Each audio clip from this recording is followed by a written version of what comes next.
welcome to Seong-Jin Cho and to Paavo Järvi, longtime friends of the orchestra, and we have also our artist in residence here. This time, what's our first concert together? You will play the Shostakovich First Piano Concerto with us, and this piece is maybe not a usual piano concerto. Maybe tell us more, what makes it so special? I would say it's kind of double concerto with the trumpet and the piano. And Shostakovich composed this piece when he was quite young. And whenever I play this piece, you know, I've never experienced the Soviet time in my life, but so probably I'm not there to say, but I can feel the Soviet time whenever I listen to this concerto. Not only this concerto, but like Shostakovich symphonies in general. So, and Guillaume is my good friend, so I'm looking forward to performing with him. So, as you said, it's like kind of a double concerto in a way. What kind of roles do you have? You have a different role than Guillaume on the trumpet, obviously, but how do you connect? What's the relationship of you two? Obviously, I have more notes than, Yeah, than Guillaume, but still, there are many conversations between the trumpet and the piano. And of course, trumpet has a very important role in the second movement and also in the last movement. It has very long and beautiful solo. Yes. So for me, it is a big version of chamber music. Also in a very modest orchestra setting, let's say. Just yeah, only for string. Just with strings. So, and of course, Shostakovich wrote this in a very troubled time of his life. Do you think we can hear his trouble? Do we hear the artist, the composer in struggle, or is he just showing us his virtuosity as a composer? Well, I think he was trying to be sarcastic. Yes. Of course, I believe that he struggled a lot, but he just tried to be sarcastic as much as possible, like especially in the last movement. Somehow it is fun to play, but somehow it is also has a very dark humor. So yeah. For you, Paavo, who has actually experienced the Soviet time. Yes. So, yes. So what is you both obviously agree probably on this, but what's your take on? You know, Shostakovich earned his living as a small young man playing piano at the silent movie theaters.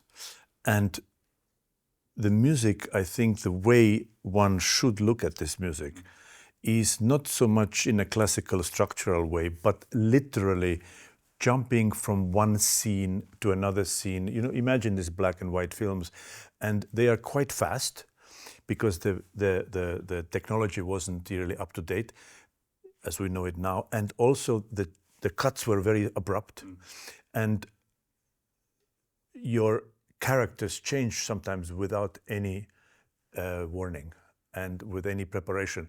And this illustrative aspect, I think, is what actually makes this so interesting.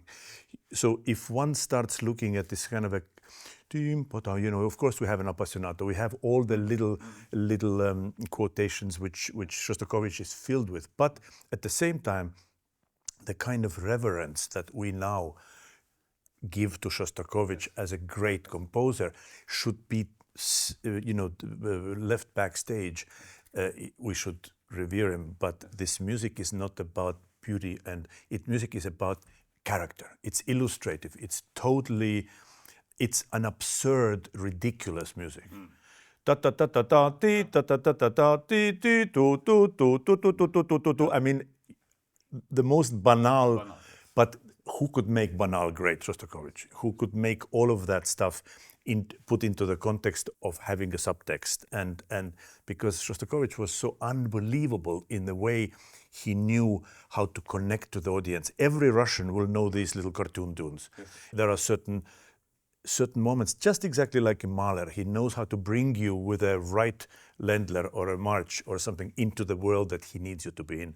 So there are a lot of messages. It's not only sarcastic, of course it's sarcastic, but it also has a lot of depth, like a second movement. It's like a young man dreaming of going to US. You know, it's like the myth of hearing Miles Davis, who wasn't born yet, but you know, this kind of a jazzy trumpet thing with a mute. The whole thing leaves so much for imagination. And one of the worst things that could have happened to pianists is the possible that one tape that we have of Shostakovich playing it himself, because it is a great moment to witness. But now every pianist thinks that this is the way it should be played. No, that's the way he played at that moment as a young man, under a lot of scrutiny from a government and musicians. What you're saying, Paavo, is of course raising a lot of questions. Number one is like, is the composer the best interpreter of his own music? Of course. Yes or no? But it's interesting to know him, how he did it. But you have total license, and one needs to understand the absurdity and also the danger and the inner stress of that time, Yes. the brutality of that time that can only be described as absurd. And that music describes it so well. Obviously, this piano concerto, and also because you mentioned jazz and trumpet and everything, his interest in entertaining music shows his versatility. I mean, he was also, of course, he had to compose also some film music. But it was such fantastic music. Absolutely, but he just shows what a range of services he had to deliver to the demands of the party in a way. And of course, this versatility is what makes him also, in a way, an enigma, because you wonder, where is Shostakovich, the real Shostakovich, and where is the serviceman who can just, write anything he wants. Exactly. But what else is there this season for you to play with us? Next year I'll be performing the Beethoven's Piano Concerto Number 5. And then I have a chamber music project with the musicians. So And what is there? I'll be playing Brahms Clarinet Trio and Ligeti Horn Trio. Yes. And Bartók Piano Quintet, which is very early work. This is like kind of Hungarian theme, and I'll be also performing with the Karajan Academy orchestra, like chamber music version of Chopin Concerto. Yeah, and then Beethoven Piano Quintet with winds. So you're showing yourself in all kinds of facets. Like, do you have, I mean, because you mentioned the chamber music concert with the Brahms and the Ligeti and the Bartók, I mean, it seems at least Bartók and Brahms were also very active as pianists, just like Shostakovich in a way as well. So it's like you're playing the pianist's music, so to speak, a little bit. It was not my intention, but Yeah, but it happens. by coincidence. Yeah, in the But process. anyway, if you hear the Bartók's Piano Quintet, you can clearly hear that Bartók was influenced by Brahms. This is very early work, and of course there's some elements that Bartók's like signature, but the last movement especially, you can hear some Hungarian theme which Brahms used to use so many times. Yeah, Brahms was obviously, I mean, knowingly best Hungarian composer. best Hungarian composer, and also Brahms. he was a big student of Hungarian folk music, so to speak. But this is because we have the same situation also with Bartók, that there's a lot of historical recordings, of course, him playing his own works, and you also wonder always as a pianist, I guess, like, is this valid, or how do you develop your own voice with that music? It's like not only Bartók, but like, for example, Rachmaninoff. Yes. He made a great recordings, but it's a great recording, but I try not to imitate his recording work playing whenever I play Rachmaninoff's piano concertos. Of course, it can be a reference, but for me, it is important to find my own voice. So in order to do that, I just try not to listen so much of his recording. So there's, of course, very low pressure playing Beethoven with the Berlin Philharmonic piano concerto, obviously. How are you doing this about? I mean, how do you go about when you play a new piece or you study a new piece, like now with the Shostakovich? Like, what is your process? Like every concertos, I think I have different process, like in terms of practicing or preparing the concert. But the first time I heard that I was invited to be the artist in residence of the Berlin Philharmonic, I really wanted to play the German repertoire with this orchestra. And I thought about Beethoven, and Beethoven Number 5 is the piece that I've been playing since I was a kid. Okay. So this is like, it is a totally different music.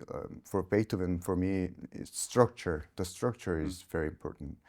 And it's very almost opposite from the Shostakovich Piano Concerto. The like small elements, they're very important for Shostakovich. while the Beethoven has very clear structure, and so you have to have totally different approach depending on the concertos. So we are, of course, very, very much looking forward to see you in all these different roles this season, and wish both of you, of course, a very, very happy concert with the Shostakovich Concerto. Thank you. Thank you.